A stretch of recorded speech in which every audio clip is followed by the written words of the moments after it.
Matapos sa matagumpay na paghakot ng mga medalya sa SEA Games, handa ng harapin ang mga pinakamahuhusay na Pinoy swimmers ang mas matinding hamon sa nalalapit na Asian Games sa Japan. Ang ibang detalye alamin sa pag-abante ni Jonas Lavarias.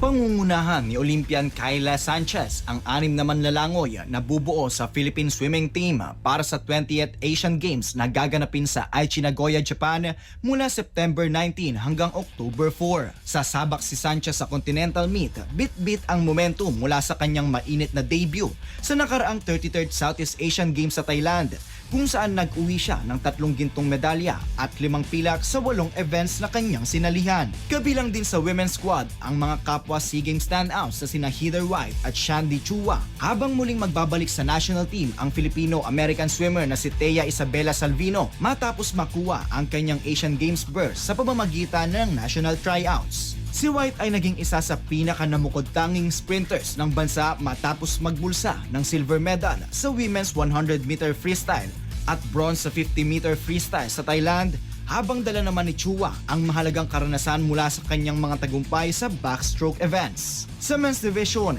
aasahan ang serbisyo ni Gian Christopher Santos at Logan Wataru Noguchi ng kapwa rin nagpakita ng matitinding performance sa nakaraang SEA Games. Hawak ni Santos ang Philippine National Junior record sa 400-meter individual medley, samantalang nag-uwi naman si Noguchi ng bronze medal sa men's 50-meter butterfly sa kanyang impresibong kampanya sa Thailand. Samantala si Ariana Hannah Drake ang nag-iisang kinatawan ng bansa sa diving events.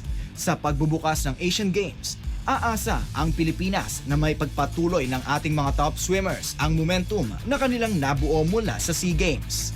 Ako, si Jonas Lavarias, Abante. Manatiling nakatutok sa Abante, sundan kami sa aming mga social media accounts at huwag kalimutang mag-subscribe sa aming YouTube channel, DWAR Abante Radio, para sa mga eksklusibong balita.